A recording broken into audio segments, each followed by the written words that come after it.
everyone. Thank you for coming to my lecture today. I'm going to be talking about diphtheria, and I'm going to be kind of explaining diphtheria through a story from a character named Alexander Ivanov. Before we begin, however, I would like to kind of go over what diphtheria is.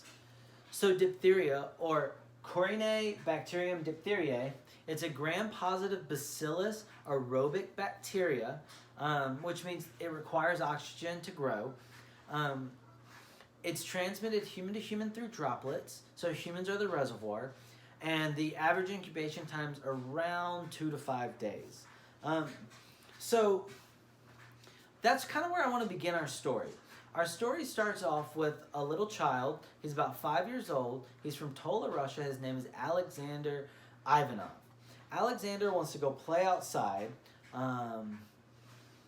but he can't. And that is because there's an epidemic of diphtheria going on in Russia. This is in the 1990s, early 1990s, I should say. He asks his dad, "Hey, Dad, can I go play outside?" His dad says no, and unfortunately, Alexander does not exactly understand why. So he asks his dad, "Dad, why can't I go play outside?" His dad says, "There's a few reasons, Alexander. One is there's an epidemic going on, and I don't want you to get sick. Two, this disease, this bacteria, is spread through droplets. So if you are hanging out with your buddies and your buddies sneeze or cough and they forget to cover their mouth, or they do cover their mouth and they forget to wash their hands, and somehow that gets on you, you could potentially get it. But secondly, children tend to be asymptomatic carriers. So I don't want you to go outside and play because I'm just trying to watch out for you, Alexander." However, Alexander's dad does everything he can, and unfortunately Alexander still gets the bacteria. So let's kind of discuss real quick how Alexander gets this bacteria. So we discussed that it's transmitted through droplets, but how does that bacteria infect a person? It infects a person by going into a cell and giving the bacteria tox gene to that cell, and that cell then has to produce that toxin. And unfortunately, in Alexander's case, that happened. So how is this diagnosed? So this is diagnosed by culturing the lesion, by culturing a lesion, I should say, in the back of your throat. This bacteria tends to grow in the back of your throat. So going back to Alexander's story, Alexander starts complaining of a sore throat. He starts complaining of a sore throat. His parents realize that he also has a fever. So his parents get worried and they take him to the doctor. Where the doctor, like I had mentioned earlier, swabs the back of his throat. So they culture a lesion in the back of his throat, and they realize that the tox gene is present, and so he does have diphtheria. So kind of going through these symptoms. So for Alexander, he experienced the early stages. He experienced the sore throat, the fever, and then the doctors did discover that he had swollen glands. However, his friend Michael, who was also sick, actually got worse, and he got the mid to late stages. He did have the thick coat of mucus that was fuzzy, gray, and black, so that's pretty gross. But ultimately, he also had these late stages where he was dizzy, he couldn't really talk because he had slurred speech, and double vision. Luckily, he didn't go into shock though, so we can thank God for that. So I kind of want to pause our story there, and go through some history of diphtheria.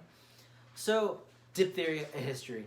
I'm kind of a Harry Potter fan, and so I just kind of think that was kind of funny. So anyways, diphtheria, or Corynebacterium diphtheriae, is translated to leather hide from the Greek. We see this we see this all the way back to Hippocrates' time, but it's not truly observed until 1883 by Edwin Clubs, and then it's not truly grown until a year later in 1884 by Frederick Loeffler. And the vaccine was not created until 1921. So there was a good, 40 years between the cultivation of this bacteria and the vaccine. And unfortunately, it was not widely used until the 30s. So what that meant was there actually was a pandemic, or not a pandemic, an epidemic in the U.S. in the 1920s, and as I've mentioned earlier, there was an epidemic going on in Russia in the 90s. And I might have mentioned this just a second ago, but just to kind of restate it, it was never a pandemic. It never got that far, which is really good. So kind of some statistics of this. The mortality rate, now that there is a vaccine and ways to fight it using antibiotics, the mortality rate is 5 to 10%. So that's pretty good. But before that, it was about 50%. So it did kill a lot of people. It tends to affect young children and the elderly, and it does like to rear its nasty head in developing countries more so than in countries like the U.S. And then just kind of an interesting statistic, from the years 2004 to 2007, there was about 2 cases in the U.S. So, back to our story. Alexander gets diagnosed, and his buddy also gets diagnosed, and they both are diagnosed positive for diphtheria. So how do they fight this off? So, if there's 3 ways you can fight this virus, it seems, or this bacteria. It's not a virus; it's a bacteria. There's 3 ways it seems that you can fight this. When you're born, you can get the boosters. It's a 4-series booster that you start when you're 15 to 18 months, and it goes all the way till you're about 4 or 5 years old. That's the first way. There is a vaccine for it, and that vaccine is an inactivated form of the bacteria. So your body learns to fight that bacteria before you actually get it. That way, when that bacteria is reintroduced to your body, it just knows exactly how to fight it. And then third, it's fought with antibiotics. So this is a gram-positive bacteria, and so antibiotics like penicillin can disrupt the cell wall synthesis, which causes that bacteria to lyse or to burst. So that's how Alexander was treated.